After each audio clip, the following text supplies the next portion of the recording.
malaikatu, maka malaikat bertanya pada Allah Subhanahu wa taala, Rabbana hal khalaqta khalqan asyaddu minal jibal? Ya Allah, apakah engkau telah menciptakan satu yang lebih kuat, lebih kokoh dibandingkan dengan gunung-gunung? Ada enggak yang lebih kokoh dibandingkan gunung? Maaf, kalau pasak itu harus kokoh enggak? Harus kuat enggak? Nah, maka Allah menjadikan gunung itu kuat, kokoh. Lalu malaikat bertanya, ya Allah, sebagai adab, ya Allah, apakah ada makhluk yang lebih kokoh, lebih kuat dibandingkan dengan gunung? Ya. Qala na'am, maka Allah menjawab, ya, al-hadid, besi. Besi dari segi kekuatannya maksudnya. Kemudian faqalatil malaikah, malaikat bertanya lagi, Rabbana la khalaqta khalqan asyadda minal hadid? Ya Allah, apakah engkau pernah mencipta ya satu yang lebih kuat dibandingkan dengan besi? Qala na'am, ya, an-nar, api. Baik ya, api lebih kuat dibandingkan dengan apa? Besi. Teruskan, nanti ada sesuatu yang penting.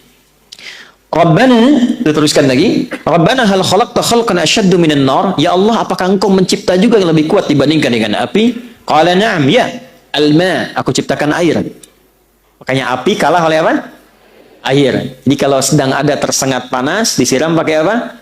Air. Kalau ada yang kepanasan, maka diteduhkan dengan apa? Air. Apa yang tercipta dari api? Setan, termasuk jin, kan? Maka orang-orang yang terprovokasi oleh jin, oleh setan, sehingga keluar amarah seperti api, wajahnya memerah, kata-katanya kotor seperti api, menyambar-nyambar, tangannya bereaksi seperti api, menyambar-nyambar, panas, melukai, menghantam, ya, yang seperti, mohon maaf, dilukiskan di Quran surah ke-15 ayat 27, wal janna khalaqnahu min naris min qablu min naris samum. Para jin kami ciptakan dari api yang menyambar-nyambar.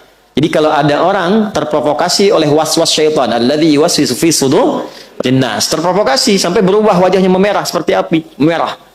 Ya, keluar kata-kata yang kotor, menyambar-nyambar, tangan, kaki bereaksi dan sebagainya, maka padamkan dengan air. Tenangkan dulu, posisikan. Api itu kan kalau ditundukkan, kalau kita turunkan posisinya, diturunkan. Api yang besar tuh, bawahnya kemudian kita korek-korek jadi turun kan? Ya kan? Makanya kalau berdiri kita Nabi duduk dulu. Kalau sedang marah dan keluar, duduk dulu. Supaya dengan posisi rendah itu lebih tenang. Jelas? Kalau enggak rebahan dulu. Turun dulu, turun. Kalau masih terbawa, setan masih provokasi, maka padamkan dengan air. Wudu. Wudu. Salat 2 rakaat. Supaya tenang. Karena salat itu menyatukan semua bentuk zikir. Doa ada di situ, istighfar ada di situ, tawakal ada di situ, sehingga ketika turun sujud lebih tenang keadaan dirinya, lebih tenang untuk mencerna. Syirik yang terbesar, yang ini masuk dalam klasifikasi pertama dari 7 jenis dosa besar, yaitu langsung menyekutukan Allah, menyekutukan Allah dengan ucapan ataupun perbuatan.